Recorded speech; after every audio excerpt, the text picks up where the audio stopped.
atatufikisha salama mbinguni, naumu hatutakumbuka safari ikiwa Mwokozi anatuongoza, waweza kuona amani na raha, atatufikisha salama mbinguni, naumu hatutakumbuka safari twapita katika baridi na pepo, maneno ya Mungu ni nuru gizani, hatari na hofu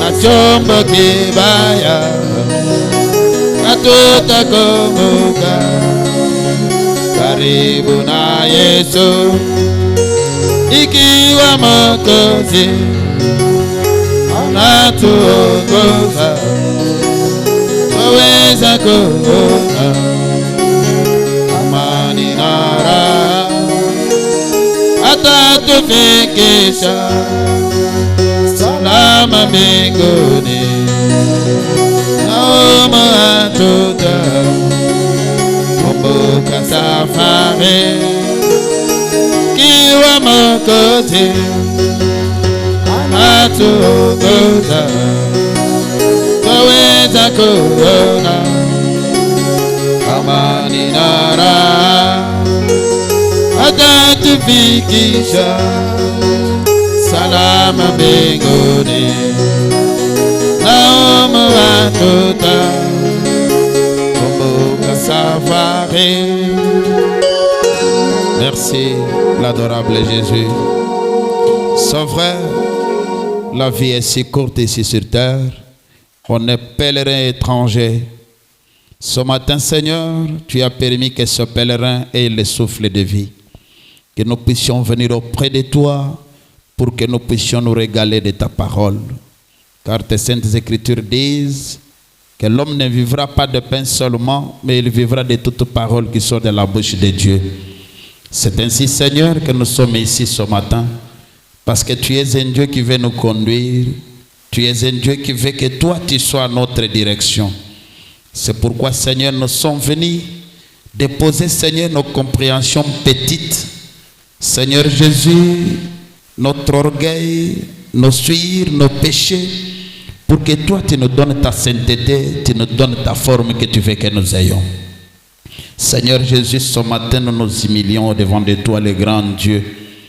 Parce que toi, tu nous as créés pour être tes serviteurs, pour te louer, pour t'adorer, pour te servir. C'est pourquoi, Seigneur, nous sommes ici ce matin pour te rendre hommage, honneur et louange. Parce que tu as dit que tous ceux qui respirent louent Dieu. Pardonne nos forfaits, Seigneur, pardonne nos torts, pardonne notre incrédulité, pardonne notre désobéissance. Parce qu'on a penché d'une manière ou d'une autre. Regarde nos travers de Christ. Regarde nos travers de l'œuvre de la croix. Et vois-nous plus blancs que la neige, afin que notre quitte de ce matin te soit agréable. Seigneur, bénis la parole que tu as prévue pour nous. Bénis, Seigneur, la louange que nous allons t'offrir. Bénis mon frère, bénis ma soeur. Laisse que ta bénédiction puisse être déversée dans la salle. Que toi, le grand soleil, tu puisses illuminer la salle avec tes rayons. Tes rayons chassent le péché. Tes rayons chassent les ténèbres. Tes rayons chassent les maladies. Parce que c'est toi le soleil qui donne la vie. Oh, toi le grand soleil, puisses-tu éclairer dans la salle. Où est ton serviteur Jésus, le vase que tu vas utiliser? Où est mon frère, ma soeur? Que seul ton esprit puisse mater, dominer tous les autres esprits. Car ce jour-là, les dieux d'Acon s'étaient agenouillés devant toi, le grand Dieu. Que chaque esprit malsain qui s'est invité ici sans être appelé, qu'il s'agenouille devant toi, la gloire de Shekinah. Devant la gloire de Shekinah, le bois sec a bourgeonné. Nous sommes venus ici pécheurs, morts dans le péché. Permets que la vie puisse germer à nous. Parce que devant le soleil, chaque semence donne la vie, Seigneur. Oh Dieu parfait, accepte, Seigneur, de oindre l'auditoire. de la chair jusqu'au dernier moment, papa, afin que la réunion de ce matin nous soit rentable et bénéfique. Nous voulons que toi-même tu sois l'hôte, Jésus, que tu débites et que tu termines avec nous, car nous remettons tout à toi, croyant que tu nous as exaucés. Au nom de Jésus-Christ, nous te prions, nous disons Amen. Que Dieu vous bénisse. Pouvons-nous applaudir pour la gloire de notre Dieu? Oui, notre Dieu mérite l'adoration. Nous prenons le numéro 141. Hosanna, ce monde n'est pas chez moi. Le numéro 241. Hosanna. Et puis, le deuxième cantique que nous prenons, le numéro 39. Autre cantique, Maïcha Mafupi. Papa Elie, vous allez vous projeter ça. Tous les cantiques qu'il faut projeter.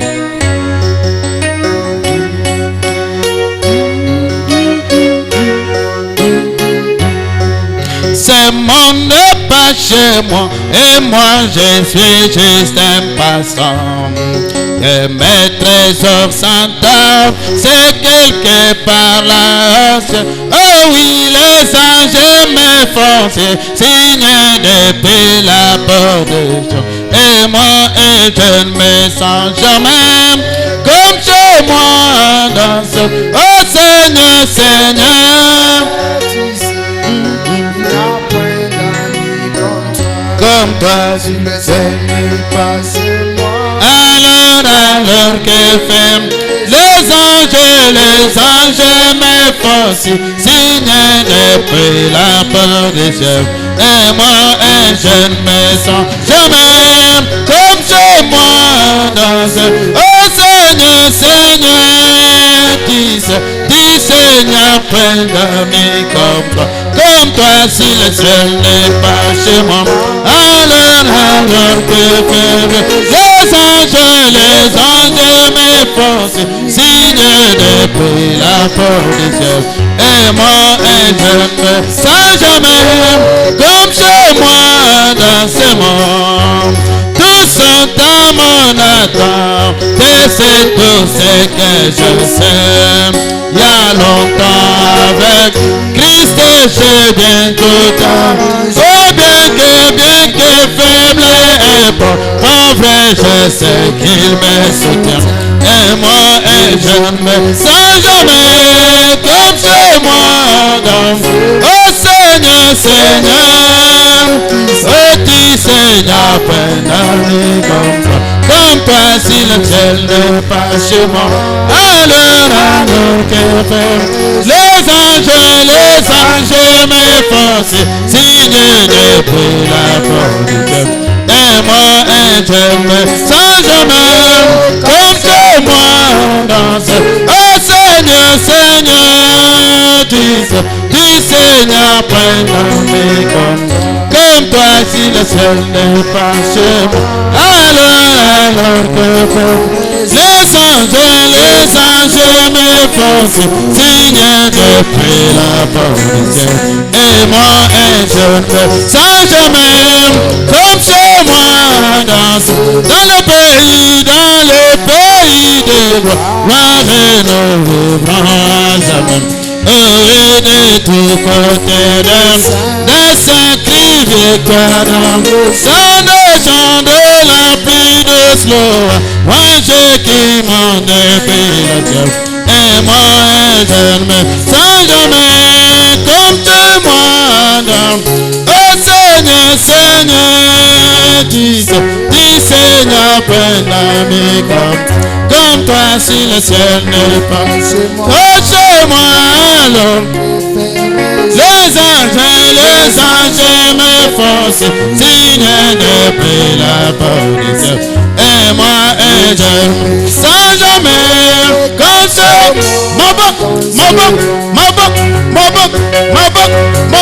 Maïcha Mafupi. Papa, projetez-nous ça.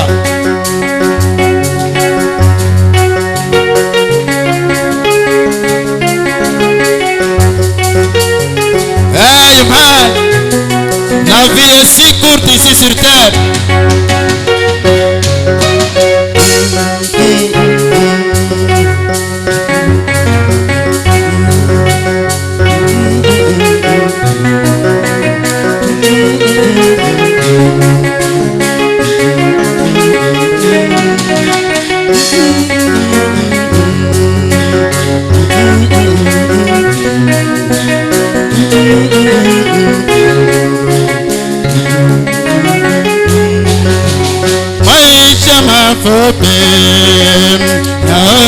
dunia yanaifanana, safari chomboni twapita bahari katika hatari, lakini Mwokozi anatuongoza. Ikiwa Mwokozi anatuongoza, twaweza kuona amani na raha, hata tufikisha salama mbinguni, naomu hatutakumbuka safari. Ikiwa Mwokozi twaweza kuona amani na raha, hata tufikisha salama mbinguni, naomu hatutakumbuka safari. Twapita katika baridi na pepo, maneno ya Mungu ni nuru gizani, hatari na hofu na chombo kibaya hatutakumbuka karibu na Yesu. Ikiwa Mwokozi anatuongoza, twaweza kuona amani na raha, hata tufikisha salama mbinguni, naomu hatutakumbuka safari. Ingiwa mawimbi yapika kwa nguvu, tunakaribia bandari upesi, naomu hakuna zoruba na pepo, safari tutaimaliza salama. Ikiwa Mwokozi anatuongoza, twaweza kuona amani na raha, hata tufikisha salama mbinguni, naomu hatutakumbuka safari. Tutakapofika bandari ya mbingu, tutamshukuru Mwokozi mkuu, hatutaziona hatari na hofu, karibu na Yesu mwenyewe mbingu. Ikiwa Mwokozi anatuongoza, twaweza kuona amani na raha, hata tufikisha salama mbinguni, naomu hatutakumbuka safari. Amen.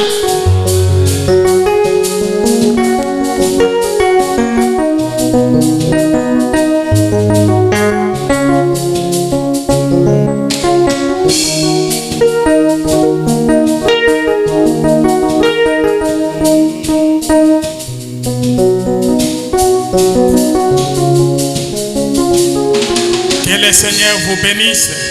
Bwana amebariki. Que le Très-Haut vous bénisse. Waju amebariki. Serrez un peu la main de votre voisin et dites-lui que Dieu vous bénisse. Salimia kwa jirani yako na mwambie kwamba Mungu akubariki. Nous sommes très heureux de nous retrouver dans la maison de Dieu ce matin. Tuko na furaha mingi kwa kupatikana nyumbani mwa Mungu hii asubuhi. Nous remercions le Seigneur pour cette grâce qu'il vient de nous accorder. Tunapikia Bwana asante kwa hii neema anatoka kutujalia. Pour que nous puissions être dans sa maison ce matin. Sababu tupatikane nyumbani mwake hii asubuhi. Alors sans tarder, nous allons nous tenir debout. Bila kukawia tutasimama bwema pour honorer la lecture de la parole de Dieu et commencer notre réunion. Juu ya kuheshimu somo ya neno la Mungu na kupata kwanza ibada yetu. Jean chapitre 4. Yohane sura yake ya 4. Nous allons lire le verset 19 jusqu'à 26. Tutasoma tunaanzia kisari ya 19 paka 26. Seigneur, lui dit la femme.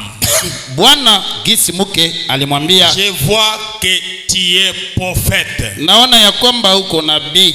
Nos pères ont adoré sur cette montagne. Baba yetu baliabudia yulu ya hii mulima. Et vous dites vous que le lieu où il faut adorer est à Jérusalem. Na wewe uko nasema kwamba fasi napasha kuabudia napatikana pale Yerusalem. Femme, lui dit Jésus. Mke gisi Yesu alimwambia, crois-moi, uniamini, l'heure vient où ça ne sera ni sur cette montagne ni à Jérusalem que vous adorerez le Père. Sa inakuya ile haitakuwa wala yulu ya hii mulima wala pale Yerusalema kule mtabudia Baba. Vous adorez ce que vous ne connaissez pas.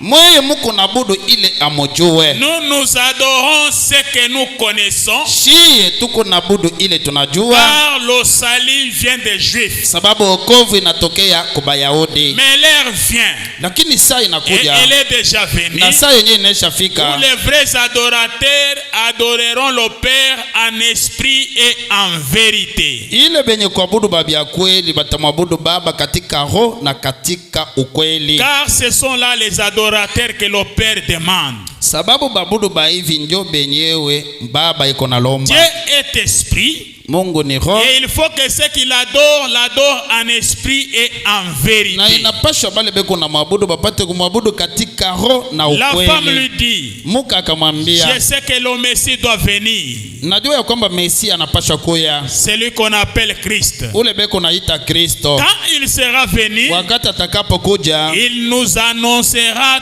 toutes choses. Atatutangazia bintu byote. Jésus lui dit, Yesu akamwambia, je le suis moi qui te parle. Mimi unjo Mesia na kusemezesha. Que Dieu bénisse sa parole. Mungu abariki somo ya neno lake. Vous pouvez vous mettre. Unaweza kuikala. Ce matin, nous remercions encore une fois de plus le Seigneur Dieu. Hii asubuhi kwa mara nyingine tunampikia Bwana Mungu. Pour ce grand privilège qu'il vient encore une fois de plus de nous accorder. Kwa ajili ya bahati au neema anatujalia tena mara nyingine. Nous les êtres humains.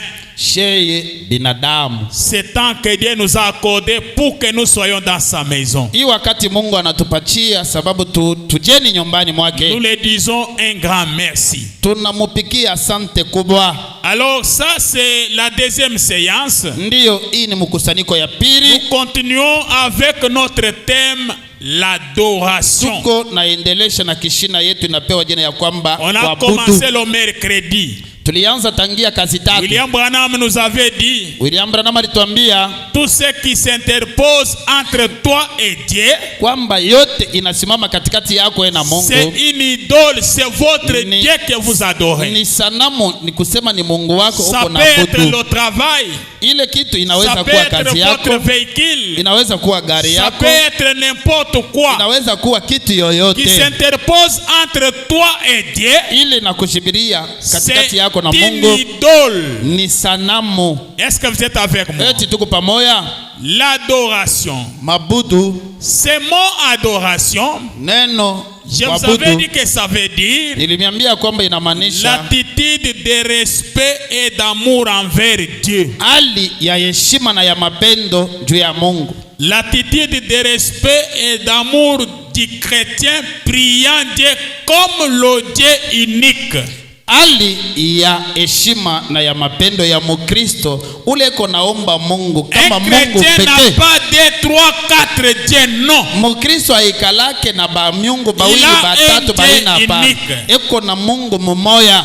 Quand il prie, wakati eko naomba, il croit que c'est lui de qui tout dépend. Anaamini ya kwamba unaomba njoo mwenye vyote biko nategemea. Le dictionnaire explique dit Kamusi inaelezea inasema l'adoration s'adresse exclusivement à Dieu. Mabudu iko naenda tu kwa Mungu na Mungu peke yake. Elle est avant tout l'ordre spirituel. Iko tu kwanza biote utaratibu ya kiroho. Est-ce que vous me suivez très bien? C'est ça l'adoration. Est-ce que nous sommes ensemble? Est-ce qu'on est ensemble? L'adoration. Maintenant, la Bible nous dit que Dieu est l'objet d'adoration. Un objet, c'est quelque chose tangible et visible. Quelque chose concrète. Chose perceptible par la vue. Et le toucher. Est-ce que vous êtes avec moi? Chose dans un sens déterminé.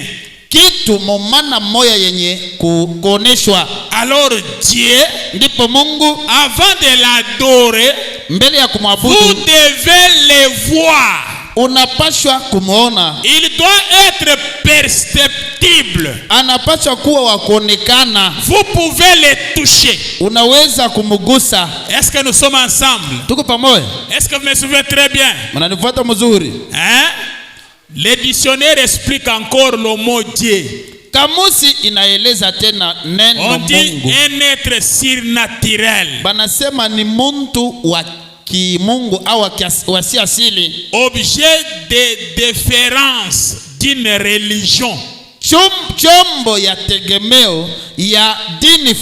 C'est-à-dire quand une religion se réfère à quelque chose, tout dépend de cette chose. Celui qui est l'objet d'un grand enthousiasme, d'une vénération profonde, d'une vive reconnaissance, d'un extrême attachement. C'est ce qu'on appelle Dieu. Personne qui démontre un talent exceptionnel dans un domaine particulier.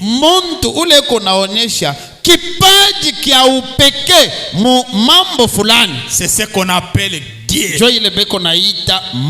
Est-ce que nous sommes ensemble? Alors aujourd'hui, on doit ajouter quelque chose. La première fois, on va voir la première fois qu'il y a eu l'adoration. Relisons un peu la parole de Dieu. Seigneur, lui dit la femme, je vois que tu es prophète. Nos pères ont adoré sur cette montagne. Et vous dites que le lieu où il faut adorer est à Jérusalem. Abraham dit, à ce temps-là, la capitale de l'adoration c'était Jérusalem. Si tu n'es pas à Jérusalem, tu n'as pas adoré. Si vous voulez adorer, vous devez voyager jusqu'à Jérusalem. Et vous adorez Dieu était dans le temple. Maintenant les Samaritaines, comme ils ne s'entendaient pas avec les Juifs, et adoraient sur une montagne. Est-ce que vous êtes avec moi? C'est pourquoi la femme dit à Jésus, nos pères ont adoré sur cette montagne. Et vous dites que le lieu où il faut adorer est à Jérusalem. Femme, lui dit Jésus, crois-moi, l'heure vient où ce ne sera ni sur cette montagne ni à Jérusalem que vous adorerez le Père. Jésus a aboli l'adoration sur la montagne. Il a aboli abolit l'adoration à Jérusalem. Et Jésus dit à la femme, vous adorez ce que vous ne connaissez pas. Vous devez adorer la chose que vous connaissez. Est-ce que vous êtes avec moi? Vous adorez ce que vous ne connaissez pas. Nous adorons ce que nous connaissons. Car le salut vient des Juifs. Est-ce que vous êtes avec moi? C'est Jésus qui dit à la femme, mais l'heure vient et elle est déjà venue où les vrais adorateurs adoreront le Père en esprit et en vérité. Car ce sont là les adorateurs que le Père demande. Dieu est esprit. Il faut que ce qu'il adore, l'adore en esprit et en vérité. Oh, la femme dit, ah, c'est vrai. Alors la femme lui dit, je sais que le Messie doit venir. Celui qu'on appelle Christ. Dieu tangible. Dieu dans la chair humaine. L'objet d'adoration. Frère me dit, cette femme connaissait les Écritures. Et il dit que je sais que le Messie doit venir. Je sais qu'un jour, Dieu sera perceptible. Dieu sera visible. C'est ça que la femme dit à Jésus.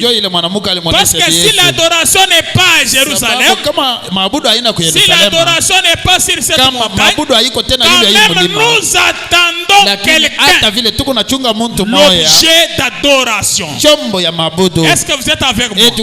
Alors il dit, je sais que le Messie doit venir, celui qu'on appelle Christ. Quand il sera venu, il nous annoncera toutes choses. Jésus lui dit, je le suis moi qui te parle. L'objet d'adoration était là. Est-ce que vous êtes avec moi? L'esprit et la vérité étaient là. Alors je ne voudrais pas faire beaucoup de commentaires. Lisons Frère Branham. Est-ce que vous aimez Frère Branham? Projetez-nous le message soif. Prêchez le 19 septembre 65. Le paragraphe 147. William Branham dit ceci. C'est une bonne chose d'adorer en esprit. C'est vrai. Mais parfois, on a l'esprit sans avoir la vérité. Parce que la vraie adoration, il faut avoir l'esprit et la vérité. Est-ce que vous êtes avec moi? Dans Jean 4, il est dit, nous adorons Dieu en esprit et en vérité. William Branham dit, et Jésus est la vérité. C'est tout à fait exact. Il est la parole. Est-ce que me suivez très bien? Jésus est la vérité. Il est la parole. Lisons dans Convaincu puis Concerné. Prêché le 18 janvier 62. Nous lisons le paragraphe 157 et puis 158. Est-ce que nous sommes ensemble? Frère Branham est en train d'expliquer cette écriture que nous avons lu dans la Bible. Maintenant, quant à vous, petite audience en attente, j'aimerais que vous priez nataka muombe juste un instant dans vos cœurs. Muombe kutu wakati kidogo mioyoni mwenu. Et j'aimerais que vous regardiez par ici. Na nikapenda muangalie huku. Je veux que vous croyiez napenda muamini de tout votre cœur na moyo wenu yote que Dieu est dans ce bâtiment. Kwamba Mungu eko muchumba humo. Eh bien, mazuri, il est sous forme de l'esprit. Mungu eko munyumba humo katika roho. Nous savons tous que tunajua sisi wote kwamba Mungu ni.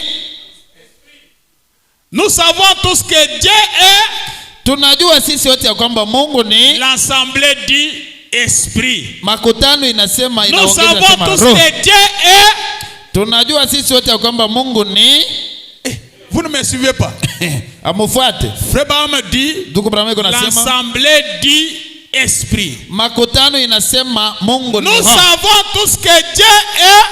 tunajua sisi wote kwamba Mungu ni. Nous savons tous que Dieu est. tunajua sisi wote kwamba Mungu ni. Et ceux qui l'adorent doivent l'adorer en esprit et en vérité. Banapaswa kumwabudu katika roho na katika ukweli. Qu'est-ce que la vérité? Ukweli ni nini? Christ. Ukweli ni Kristo. La parole. Sauti. Vous comprenez la vérité? Mnajua ukweli? La parole est la vérité. Sauti na ukweli. L'esprit roho et le Saint-Esprit. Na roho mtakatifu. La parole est la vérité. Neno ni ukweli. Et le Saint-Esprit s'empare de la parole de la promesse. Na roho mtakatifu anashika sauti ya malako et l'accomplit. Na anaitimiza.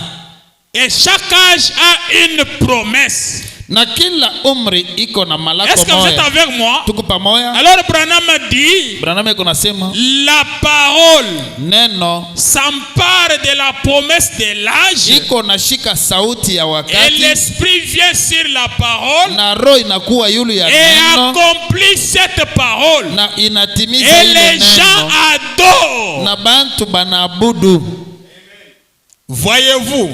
Munaona? Si vous demeurez en moi, kama mnakaa ma parole en vous, neno langu ndani yenu, n'importe quelle promesse là dedans vous appartient alors. Malako yoyote mule ndani yenu basi. Si vous demeurez en moi et que ma parole demeure en vous, alors ce n'est pas vous, c'est la parole de la promesse qui fait cela. Voyez-vous cela? J'espère que vous les voyez. Mes enfants, soyez bénis. J'espère que vous les voyez. J'espère que vous avez vu la parole et l'esprit dans la promesse d'aujourd'hui être manifesté. Est-ce que vous avez vu ça? Et il dit soyez bénis mes enfants. Et là l'adoration commence. Parce que Christ est la parole. Quand vous voyez tout cela manifesté dans cet âge, c'est cela notre objet d'adoration. Je vous dis la vérité. Il n'y a pas moyen de le dire autrement. William Branham dit dans le message, messieurs, nous voudrions voir Jésus. Tunataka kumuona Yesu. Prêcher le 9 avril 61. Inawabira mutarehe kenda mwezi ya 4 mwaka 48 jusqu'à 50. Ntasoma kuanzia kwa 18 mpaka 15. Yesu akasema, l'heure vient. Saa inakuja. Et elle est déjà venue. Na inashafika. Où vous n'adorerez jamais. Ile amutabudu kamwe. Vous n'allez plus adorer à Jérusalem, ni sur cette montagne. Mais Dieu est esprit. Et ceux qui l'adorent doivent l'adorer en esprit et en vérité. La conversation a continué. C'est poursuivi. Il lui a parlé jusqu'à ce qu'il a contacté son esprit. Maintenant, j'ai dit, je dois prouver toutes choses par la parole de Dieu. Il va prouver tout par quoi? Par la parole de Dieu. Maintenant, juste là, je ne pourrais pas prouver cela par la parole. Mais si vous voulez, cela doit être ainsi. Parce qu'il lui parlait. Vous savez, il lui a parlé. Et il a saisi son esprit. Et il a découvert où se trouvait son problème. Combien savent ce qu'était son problème? La femme au puits, qui savent quel était son problème? Bien sûr. Elle vivait. Elle avait ici Marie. Il a dit, femme, va chercher ton mari. Et viens ici. Maintenant regardez. Il allait. C'est le Messie. Croyez-vous qu'il était le Messie? Va chercher ton mari. Va chercher ton mari et viens ici. Elle a répondu. Elle a dit, je n'ai pas de mari. Oh, quel démenti catégorique de ce qu'il avait dit.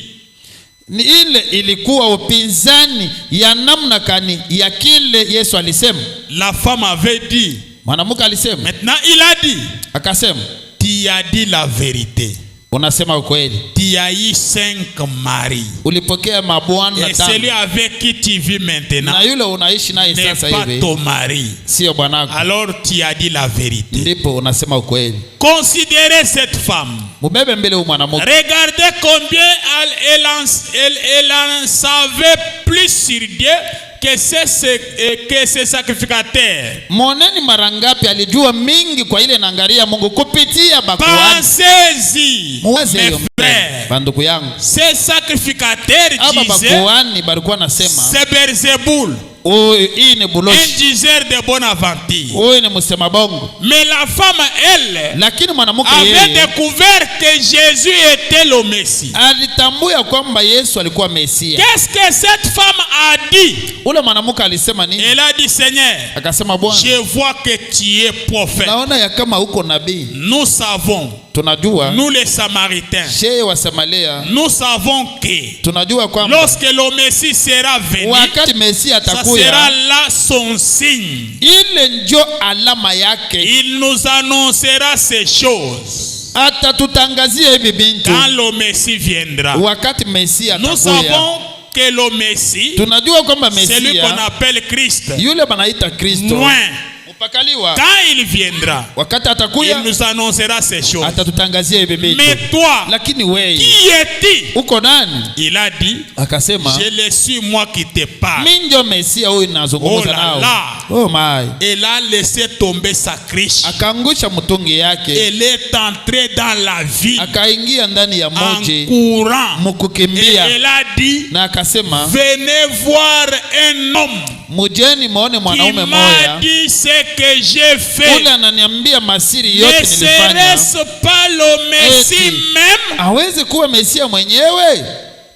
Elle avait compris que le moment d'adoration est arrivé. Dieu est là, en os et en chair, l'objet d'adoration. Et Branham dit, elle est allée dire à tout le monde, venez voir un homme qui a discerné les pensées. Est-ce que c'est ce que les adorateurs vont témoigner partout là? Vous devez dire à tout le monde, au volant, montrer, dit, tu vois cet homme ici, il a discerné les pensées dans votre bureau, partout, témoignez-les.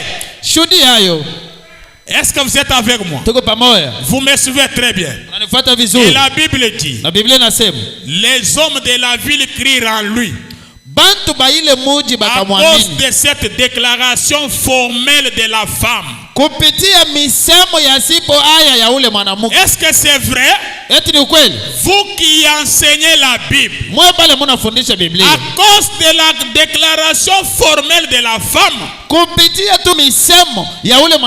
il crie en lui. C'était là Jésus hier. C'est comme cela qu'il s'est fait connaître à la fois aux Juifs et aux Samaritains. Mais pas aux gentils. Pas une seule fois. Cela n'a été accompli devant un gentil. Est-ce que vous êtes avec moi? Jésus, quand il marchait, discernant les pensées, est-ce que vous êtes avec moi? C'était pour les Samaritains et les Juifs, pas pour les gentils, jusqu'à ce qu'il est mort. Pas pour les gentils. Nous parlons de l'adoration. Est-ce que vous êtes avec moi? Mais il a prophétisé. Il a dit qu'au temps du soir, cela reviendrait. Cela viendrait. Au temps du soir, il va encore discerner les pensées. L'objet d'adoration. Les gens me regardent. Est-ce que vous comprenez quelque chose? William Branham dit, vous direz, qu'en est-il de nous? Dis-nous ouvertement. Au paragraphe 50, il dit, vous direz, qu'en est-il de nous, frère Branham? Très bien. Je vais vous donner cela dans une écriture maintenant. Pour terminer, Jésus a dit, ce qui arriva au temps de Sodome arrivera de même à la venue du Fils de l'homme. Est-ce que c'est vrai? C'est ce que vous recevrez. Ce qui était arrivé du temps de Sodome, c'est ce qui arrivera là-bas. Moi, Jésus, je suis seulement pour les Samaritains et les Juifs. Mais vous, les gentils, est-ce que vous me suivez très bien?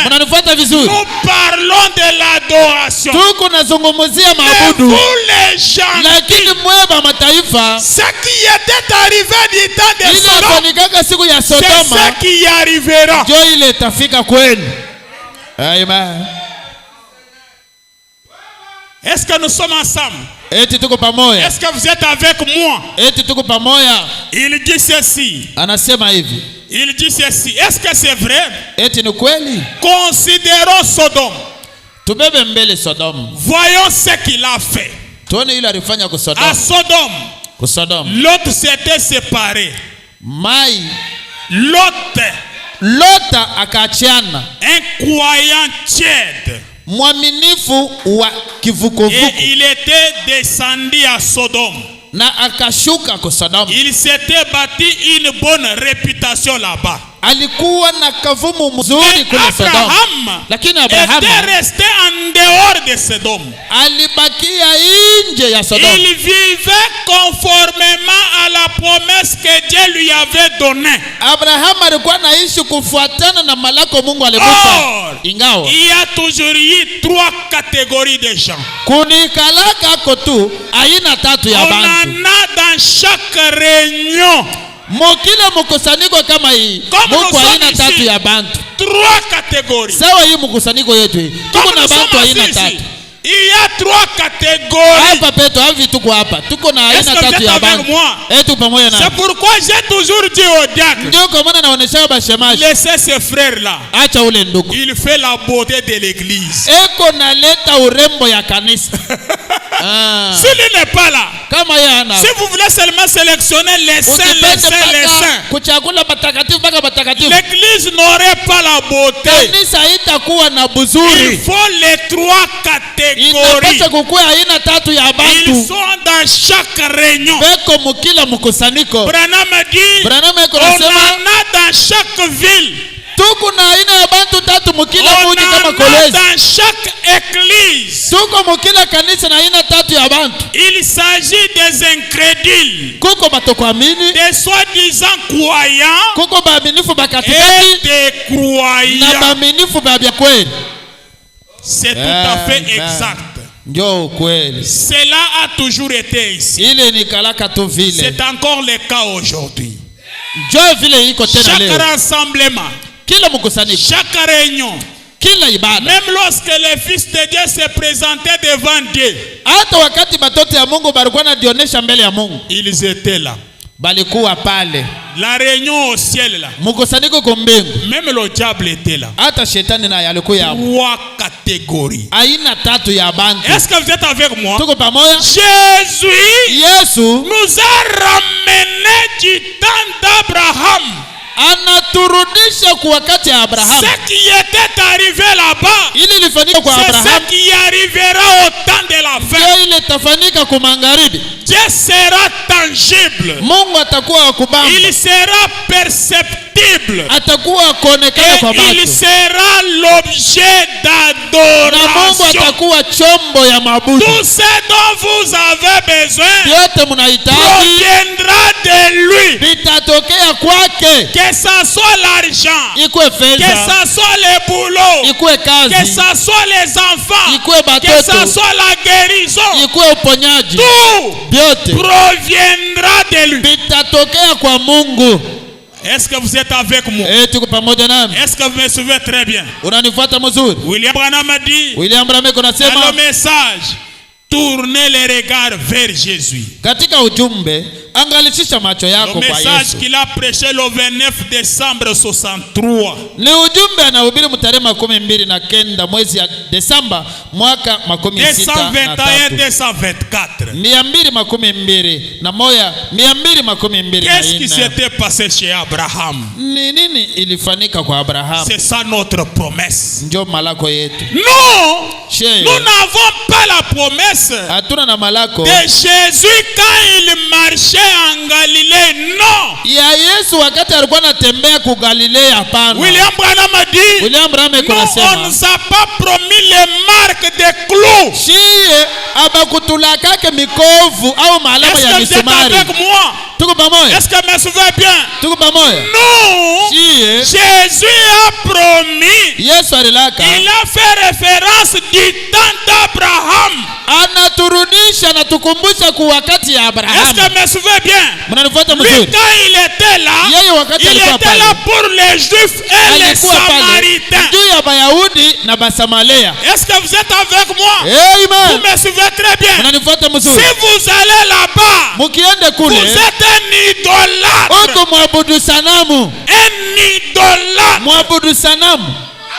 Est-ce que vous êtes avec moi? Non. C'est le temps de Sodome. Ni wakati ya Sodom. Et le temps de Sodome. Na wakati ya Sodom. Dieu a pris un corps de circonstance. Alibeba mwili tu ya wakati kifupi. William Branham a dit. Asema. Il a pris une motte de terre. Alibeba kabulongo kaloko. Et c'est devenu un corps. Kakakuwa mwili. Et il est entré là. Akaingia ndani ya ile bulongo. Un corps de circonstance. Mwili ya kipande kifupi. Est-ce que vous êtes avec moi? Tuko pamoja nami. Lisons frère Branham. Tusomeni ndugu Branham. Il dit ceci. Eko nasema hivi. Mais il a été promis. Lakini ililakiwa que dans les derniers jours, kwamba katika siku ya mwisho Dieu habiterait à nouveau dans un corps humain. Mungu ataikala tena mwili ya muntu. À l'exemple de l'ange qui vint juste avant que Sodome soit brûlée. Kwa mfano ya malaika ule alikuyaka mbele ya Sodoma kulunguziwa. Est-ce que vous êtes avec moi? Tuko pamoja nami. Et qui s'assit le dos tourné à la tente dans laquelle se trouvait Sarah. Ule malaika alikuwa anaisha ikala anatupia Emma mkongo kwenye Sara alikuwa. Nous avons vu quelqu'un dans cet âge. Tuliona mtu il dit je vous tourne les dos. Anasema na mitupia mkongo. N'est-il pas le même ange? Eti ana malaika ule moya moya. William Branham a dit. William Branham anasema.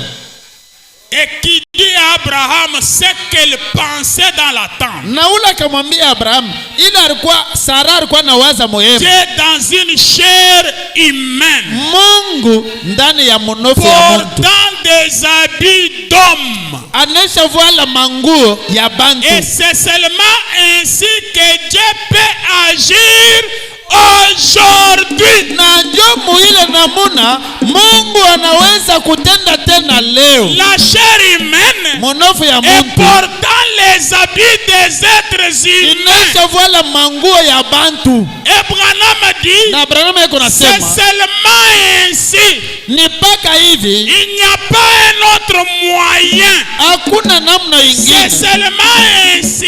Ni paka hii namna. Que Dieu peut agir aujourd'hui. Njomu ile namna Mungu anaweza kutenda leo. C'est quand il entre dans votre chair. Ni wakati anaingia ndani ya mnofu yako. Voyez-vous? Unaona? Montrant que anaonesha kwamba Dieu serait manifesté dans une chair humaine. Mungu ataonekana ndani ya mnofu ya Mungu. Jésus a dit. Yesu alisema. Ce qui arriva du temps de Sodome. Ile ilifika siku ya Sodoma. Arrivera de même à la venue du Fils de l'homme. Itafika vile vile siku ya kuja kwa mwana mtu.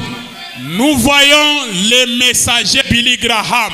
Tunaona muleta ujumbe Billy Graham. Et les autres là-bas à Sodome. Na bengine kule Sodoma. Mais l'église Élie. Lakini kanisa ya kutakuliwa. Récit le message. Ikapokea ujumbe. Et un messager. Na muleta ujumbe. Maintenant. Sasa hivi. Si cette petite dame. Kama u mama mdogo. 3 points de suspension. Manukta tatu. Si le Saint-Esprit. Kama Roho Mtakatifu. 3 points de suspension. Manukta tatu. Je ne dis pas qu'il le fera. Sisema ya kwamba ataifanya. Mais s'il venait me dire pourquoi vous êtes ici. Lakini akikuja kuniambia juu ya nini unakuja hapa. Et ce que vous voulez. Na ile unataka. Ou quelque chose que vous avez fait. Au kitu fulani unafanya. Ou quelque chose que vous êtes sur le point de faire. Au kitu fulani unatayarisha kufanya. Eh bien, mzuri. Vous saurez que cela devrait venir d'une source surnaturelle. Utajua ya kwamba hii inapaswa kutokea kuchemchemu ya kimungu. Sababu nous nous tenons juste ici. Tunasimama tu hapa. Ça serait juste. Itakuwa kweli. N'est-ce pas? Haina vile. Alors, vous saurez que cela devrait venir d'une force surnaturelle. Mutajua kwamba ile inatokea kwa nguvu moja ya kimungu. Et si la Bible dit que Jésus a fait la même chose. Na kama Biblia inasema ya kwamba Yesu alifanya kitu kimoja kimoja. Et a promis de le faire à nouveau. Na alilaka kwamba ataifanya tena. Dans les derniers jours. Katika siku ya mwisho. Vous croirez alors que c'est lui? Mutamini basi ya kwamba ni Yesu. Est-ce que vous allez croire que c'est lui? Eti mnaamini ya kwamba ni Yesu? Combien croiraient la même chose? Levez la main. Bangapi bataamini ya kwamba ni Yesu? Qui va croire que c'est lui? Banani bataamini ya kwamba ni yeye? Alors, vous verriez Jésus. Vous verriez sa parole. Eh bien, vous dites, est-il la parole? La Bible déclare qu'il est la parole. Et la parole dit que la parole discerne les pensées qui sont dans le cœur. Est-ce que c'est vrai? Alors ce sera la parole prononcée par des lèvres humaines, discernant les pensées. Maintenant, je ne peux pas le faire. Je n'ai aucun moyen de le faire. Voyez-vous, parce que je ne la connais pas. Mais lui la connaît. Il est la parole. Et il est celui qui peut prendre nos deux esprits. Comme la femme au puits. Et lui dit, et ménager cela, puis partir et me montrer avec exactitude la raison pour laquelle elle est ici. Ce qu'elle a fait, ou ce qu'elle désire, ou quelque chose comme cela. Alors, je peux le prononcer et le dire. Et ensuite, cela dépendra d'elle. Si elle va croire ou pas. Si elle croit, la chose s'accomplit directement. Si elle croit que c'est le même Dieu que Jésus a promis du temps d'Abraham, c'est celui-ci qui m'a dit tout ce que j'ai fait. Abraham m'a dit quelque chose va s'accomplir. Est-ce que vous êtes avec moi? L'écriture sur la muraille. Est-ce que vous croyez que c'est le même ange? William Branham dit, je vous tourne les dos. Je serai dans une chair humaine. Dieu serait dans une chair humaine, portant les habits des êtres humains au temps de la fin. Est-ce que vous croyez ça? Suivez l'écriture sur la muraille. 18 juin 58. Le paragraphe 30-31. William Branham a dit, et remarquez ce qui arriva. Observez la nature de cet ange. Quand ils ont quitté, il a accompli un signe devant Abraham, qui est le type même du signe d'aujourd'hui. Non. Le signe qu'il a accompli chez Abraham, c'est qui est le type. Il dit qui est le type même du signe d'aujourd'hui. Est-ce que vous êtes avec moi? Il avait son dos tourné à la tente. Et nous tous, nous savons qu'il avait attendu un enfant depuis 25 ans sur base d'une promesse de Dieu. Tunajua kwamba Abraham alichunga mtoto tangia miaka 25 kwa msingi ya maneno ya Mungu. Ni wakati Abraham alikuwa na miaka 100 na Sarai alikuwa na miaka 90. Sarai était derrière l'ange. Na Sarai alikuwa nyuma ya malaika. C'est ce que déclare la Bible. Njoo ile Biblia iko nasema. Elle était dans la tente. Alikuwa mohema. Et la tente était derrière l'ange. Na hema ilikuwa nyuma ya malaika. Et l'ange a dit. Na malaika akasema, cacherai-je à Abraham ce qui va arriver?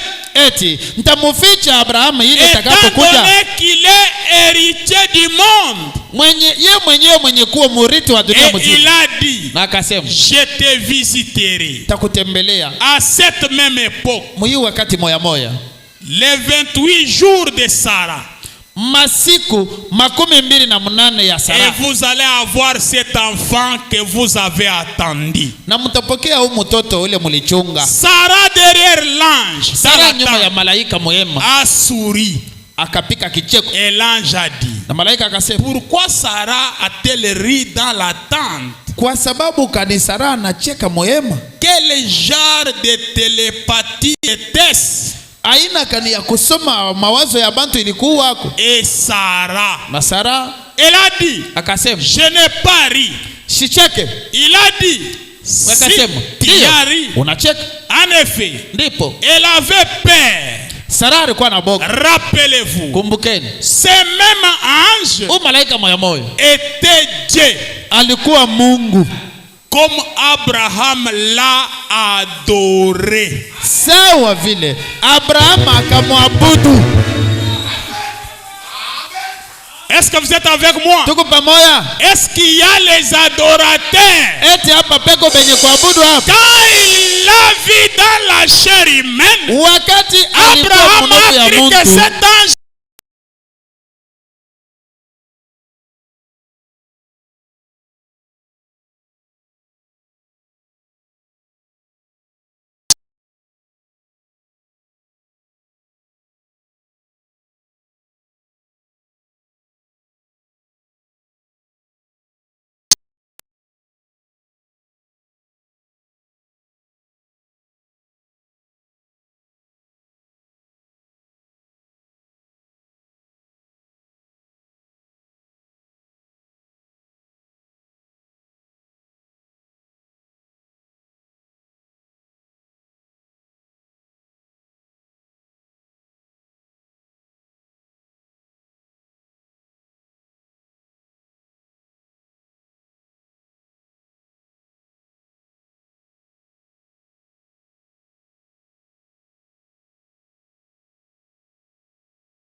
solution.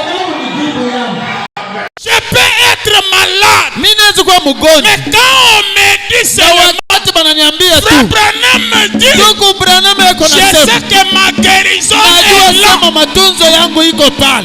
Amen. Tout ce dont nous avons besoin, ça provient de lui. Mais les nations rejettent ça. Pourquoi vous les rejetez? Abraham l'a adoré. Et l'adoration a commencé. Dieu dans la chair et l'adorateur Abraham. Et Jésus dit, cette scène-là, c'est ce qui va revenir au temps de la fin. Dieu dans la chair humaine, portant les habits des êtres humains, discernant les pensées, et les adorateurs doivent l'adorer. Oh my. Lisons dans Jéhovah Jireh.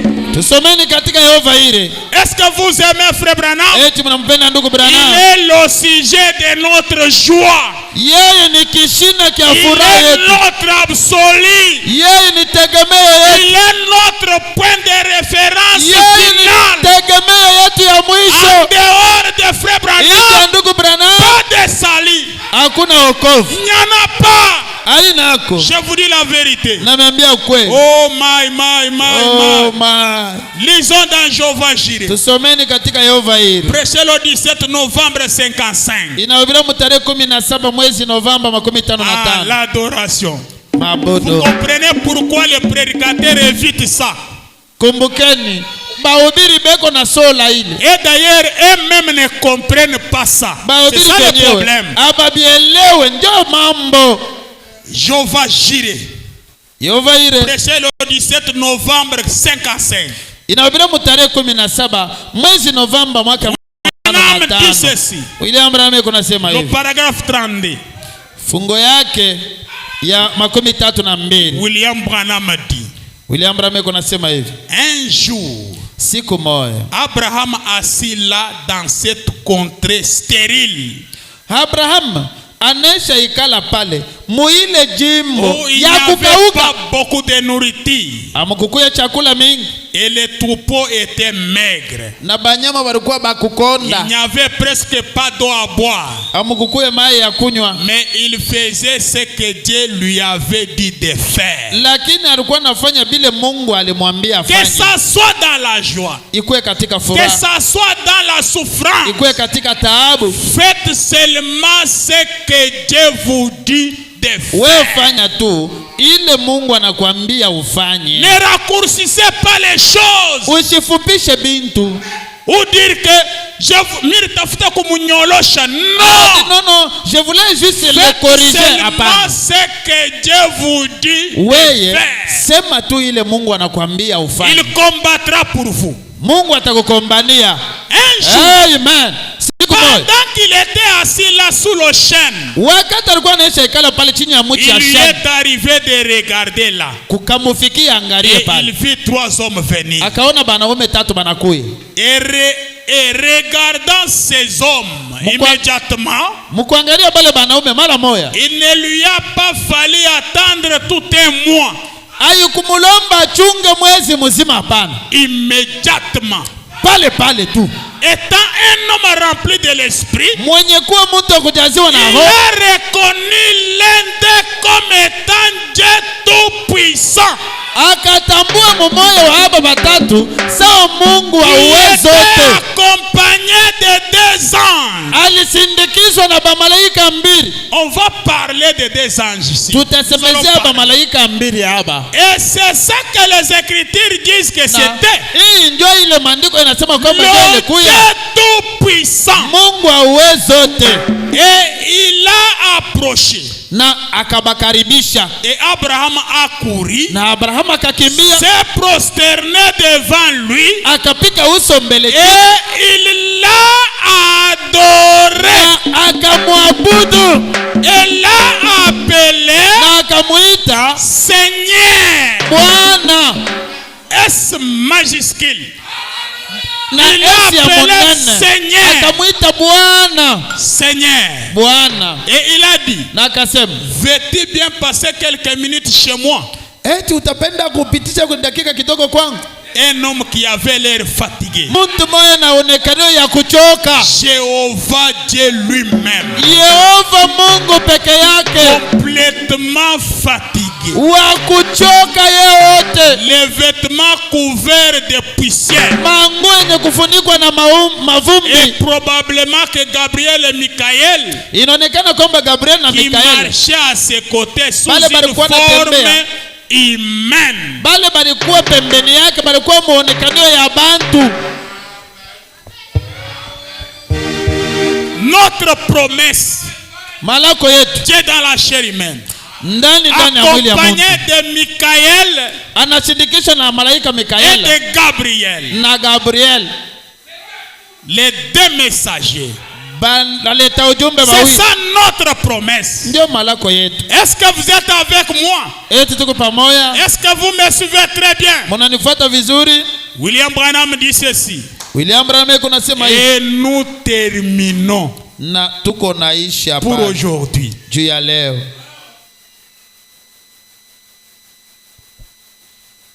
Je regarde un peu les gens. Vous comprenez le message de Frère Branham, hein? Dans le message, ta postérité possédera la porte de son ennemi.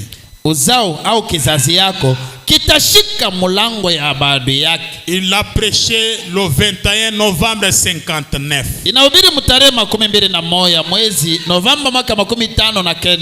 Paragraphe 32. Et nous terminons. Que le sang de Jésus-Christ puisse sanctifier ces groupes de gens ce matin. Damu ya Bwana Yesu Kristo ipate kutakasa hii nkundi ya aba bantu hii asubuhi.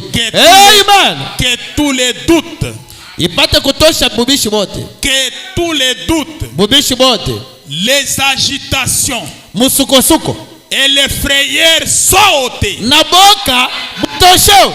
Amen. Qu'il puisse y avoir une effusion du Saint-Esprit. Kupate kufanika kumwangika kwa Roho Mtakatifu. Oh Seigneur Dieu, Bwana Mungu, envoie ton ange ce matin. Tuma malaika wako hii asubuhi. C'est glorieux ange, malaika wa utukufu, le Saint-Esprit, Roho Mtakatifu, qui était descendu sous la forme d'un homme, juste avant la destruction de Sodome, à l'époque dont son propre précieux fils a parlé en disant,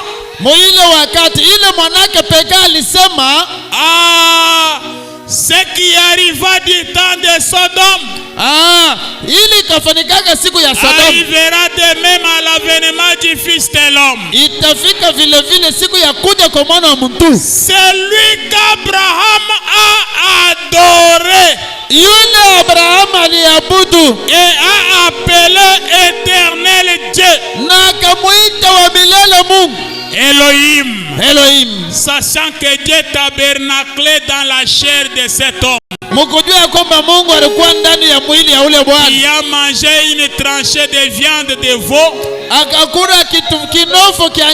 mutilé et mangé du pain. Oh Seigneur, que ce Saint-Esprit qui était dans cet homme ce jour-là puisse simplement envelopper chaque personne qui se trouve ici et lui donner cette foi qu'avait Abraham. Puisse-t-il parler par le cœur ce soir?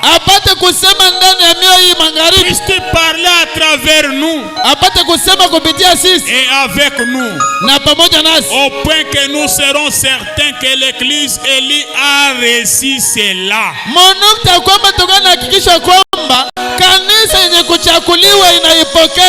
Que le Seigneur vous bénisse. Dieu doit être rendu rendu visible, perceptible, l'objet d'adoration. Notre scène, c'est la scène du temps d'Abraham. Mettons-nous debout. Nous allons chanter, on va prier.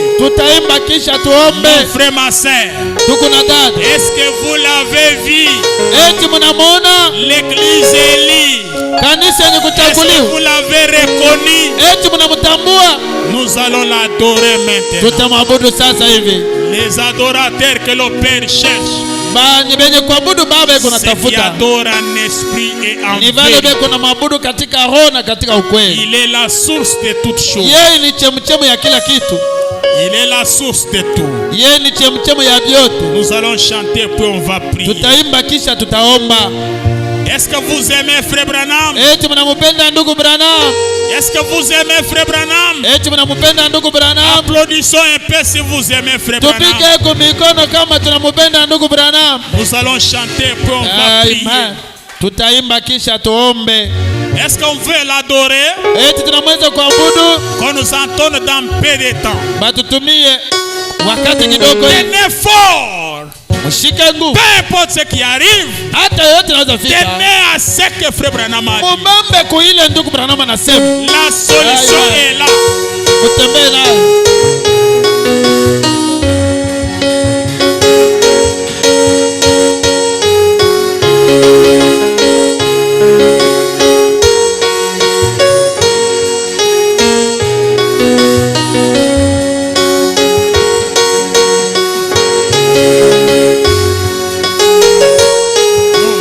Souvent ballottés, c'est la mer où les tempêtes et les saisons précises dans le soleil brillant. Au pays du jour parfait, quand les brimes sont décidées, oui, nous les comprendrons mieux dans peu de temps. Oh, dans peu de temps, dans peu de temps, les rois deviendront. Quand tous les individus seront rassemblés, nous allons raconter comment nous vaincrons, car nous les comprendrons dans peu de temps. Oui, dans peu de temps, dans peu de temps, les rois deviendront. Quand tous les individus seront rassemblés, nous allons raconter combien nous vaincrons, car nous les comprendrons bien dans peu de temps.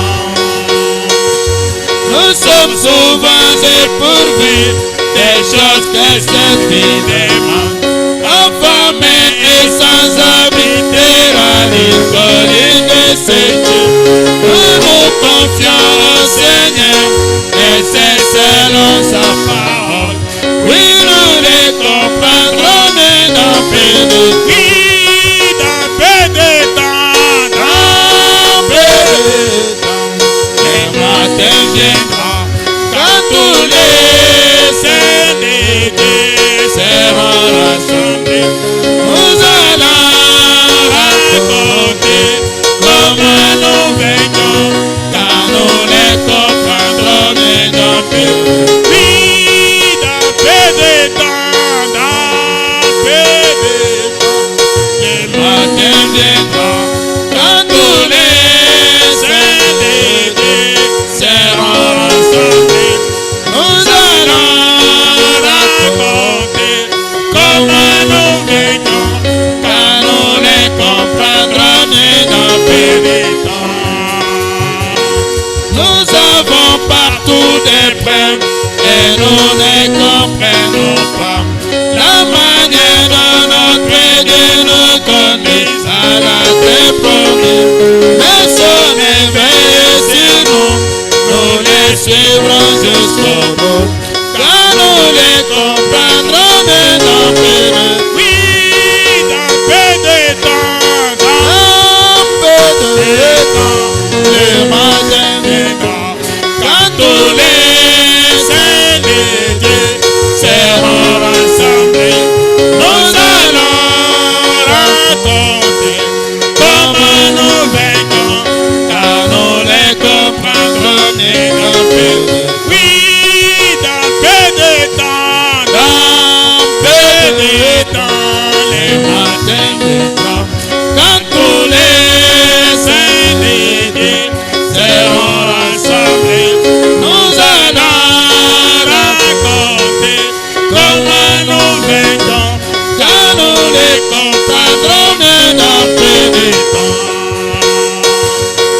souvent les pièges cachés, les tentations nous surprennent. Nos cœurs sont aveugles, Seigneur, à cause des paroles vaines. Pourquoi sommes-nous éprouvés?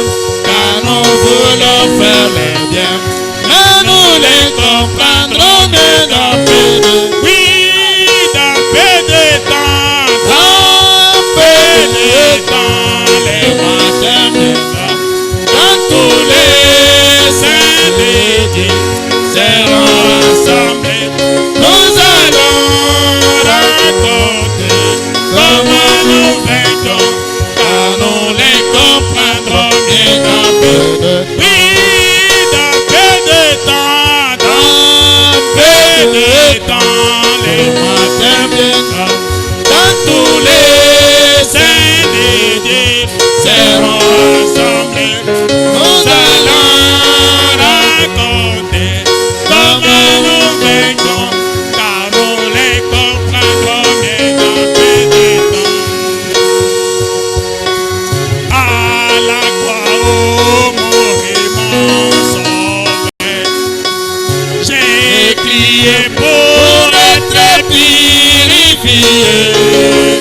Là, le sang qui appliqué à mon cœur, chantons gloire et à son nom. Oh, gloire et gloire et gloire et à son nom. Oui, gloire et à son nom. Gloire et à son nom. Oh, agneau immolé, là, le sang qui appliqué à mon cœur, chantons gloire et à son nom. Oh, à Jésus la gloire.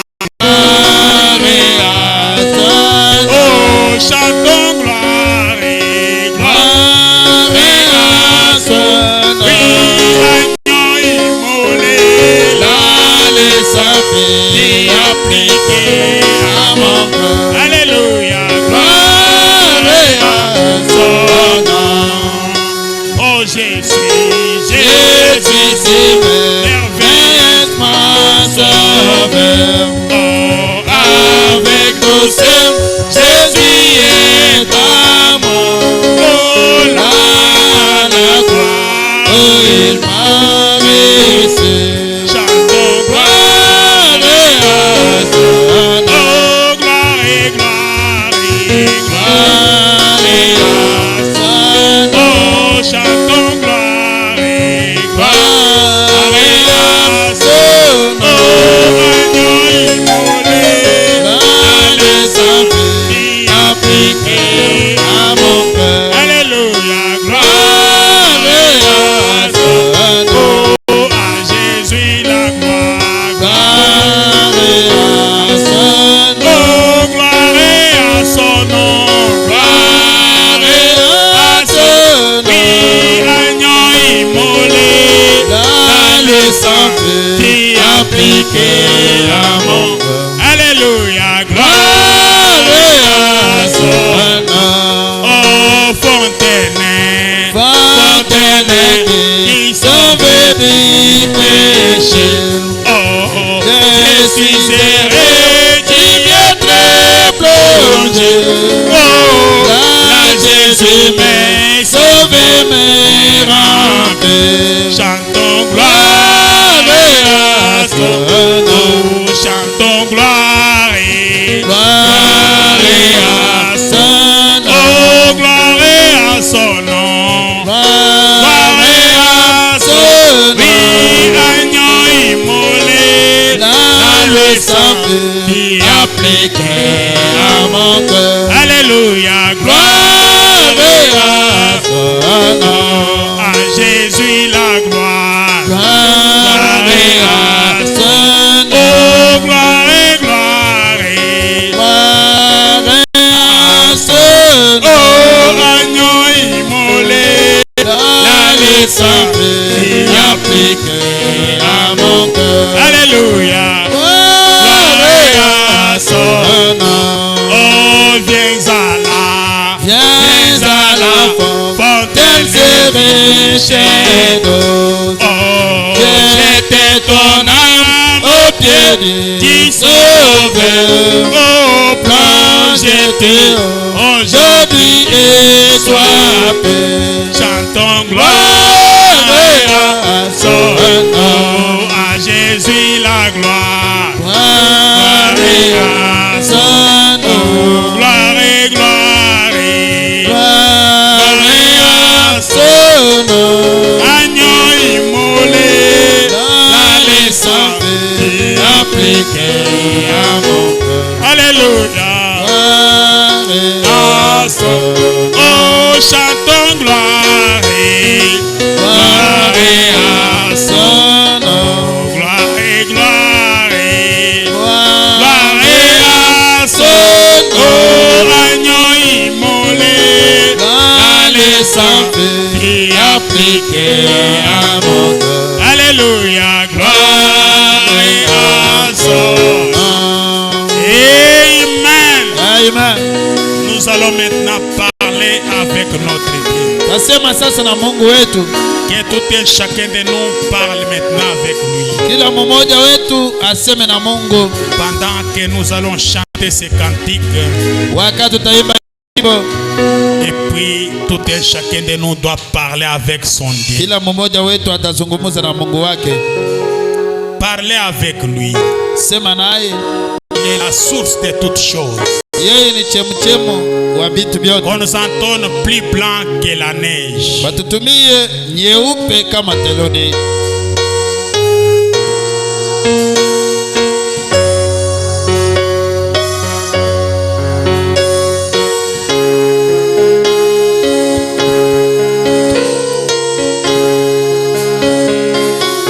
Oh oui, béni soit la fontaine des sangs. Oh oui, révélé au monde des péchés. Oh, béni soit le cher Fils de Dieu, Fils de Dieu qui guérit par ses meurtrissures. J'ai erré loin de son berger. Et alléluia, j'ai causé de la peine à mon cœur. Oh, lave-moi dans le sang et l'agneau, et je serai plus blanc que oh blanc, oh plus blanc, blanc, blanc, blanc, plus blanc que neige. Alléluia, blanc, blanc, blanc, plus blanc que neige. Jésus, lavez-moi, lave-moi dans le sang de l'agneau. Oh, et je serai plus blanc que la neige. Oh Père, j'ai erré loin de toi, souvent mon cœur s'est égaré. Oh oui, mes péchés sont rouges, cramoisis, l'eau n'est plus pas les nettoyer. Oh Jésus, Jésus, je viens à ta fontaine. Alléluia, n'est content que sur ta promesse. Oh, lave-moi dans ton Dieu.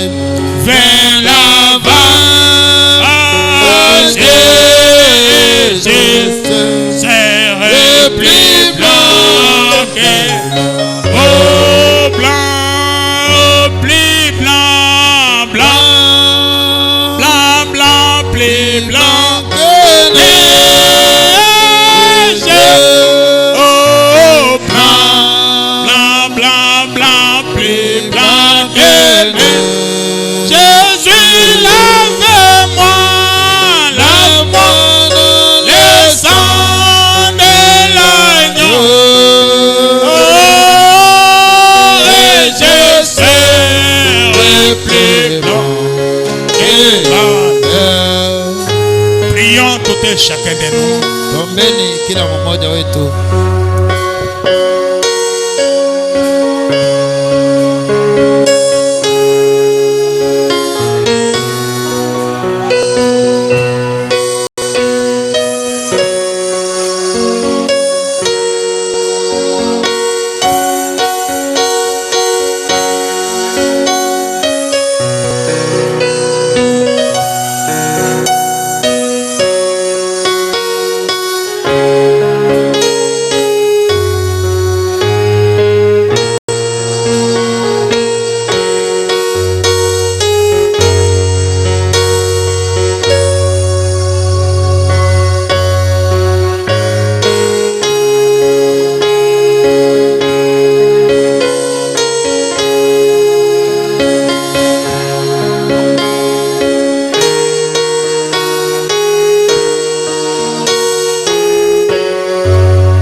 allons prier.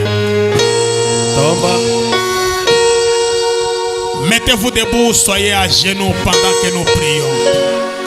Blanc, plus blanc que neige. Oh, blanc, blanc, blanc, plus blanc que neige. Lave-moi dans le sang de l'agneau. Mettez-vous debout. Et je serai plus blanc que la neige. Mettez-vous debout ou soyez à genoux pendant que nous prions.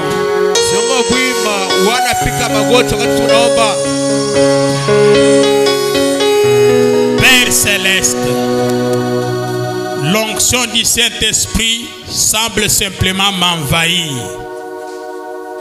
À ce qu'il paraît, il veut accomplir quelque chose de glorieux ici ce matin. Que cela se produise, Seigneur. Oh Seigneur, que cela se produise. Il a été dit à ces gens qu'ils sont la postérité d'Abraham et qu'ils sont héritiers avec Abraham en vertu de la promesse. Dieu agirait que la postérité d'Abraham posséderait la porte de chaque ennemi. Seigneur, s'il y en a un ici ce matin dont tu as frappé à la porte du cœur et qui ne t'a pas encore réussi, qu'il comprenne que tu veux l'adopter dans la famille d'Abraham. Et ils diront, eh bien, je bois, je fume, je joue au jeu d'argent, ou bien je mens, je vole, ainsi de suite. Puisse-t-il comprendre que toutes ces choses sont conquises par Jésus-Christ.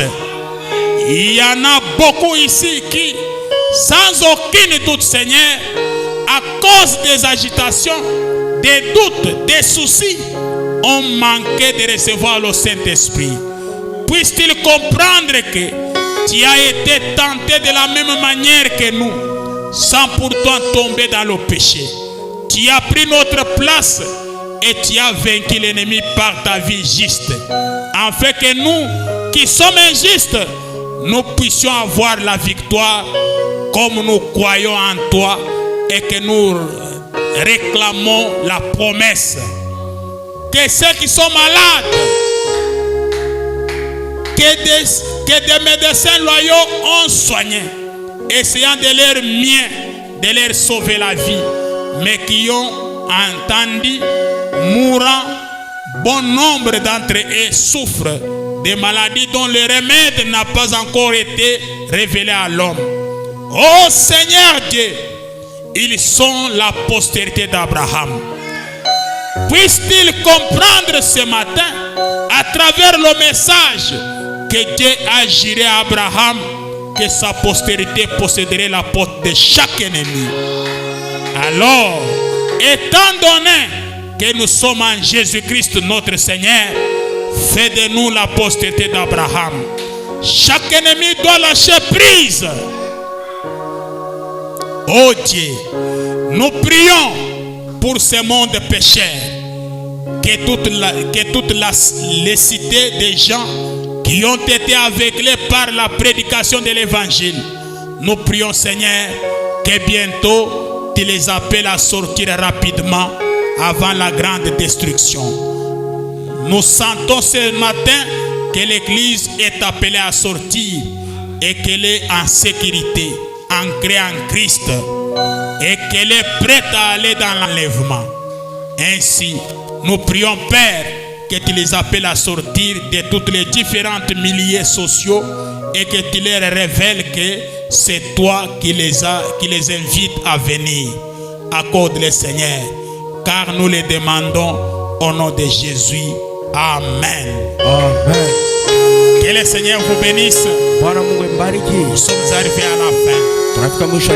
Dimanche, venons pour écouter la parole de Dieu. Je vais vous lire une écriture le dimanche. Frère Branham a dit, c'est vous, ces hommes et ces femmes ici qui supportez l'église. Ni nyinyi wanaume na wanawake wenye walikuwa na twala kanisa par vos offrandes et vos dîmes. Masadaka yao na macheku yao. Vous supportez l'église. Twala kanisa. Est-ce que vous allez supporter l'église avec 1000 francs? Tutatwala kanisa kuna 1000. Avec 2000. Na 2000. Vous êtes les supporters. Alors le dimanche, on va chercher les supporters de l'église. C'est vous, les hommes et les femmes ici, qui sont les supporters de l'église, qui supportent l'église par vos dîmes et vos offrandes. Venez supporter l'église. Pensez un peu, vous êtes en difficulté. Hein, les bons. Et on vous supporte avec 1000 francs. Hein? Mais avec un 10 000, je mange le foufou. Vous êtes les supporters. Le dimanche, je vais vous lire cette écriture. Venez supporter l'église avec vos dîmes et vos offrandes. Okay. Nous sommes arrivés à la fin. Jusqu'au dimanche, nous irons dans la paix du Seigneur.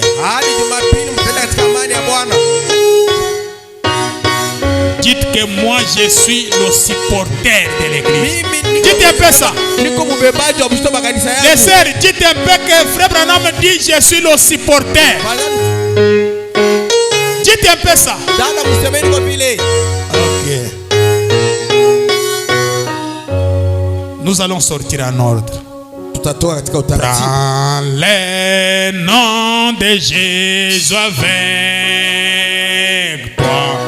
Oui, enfant de tristesse et peine.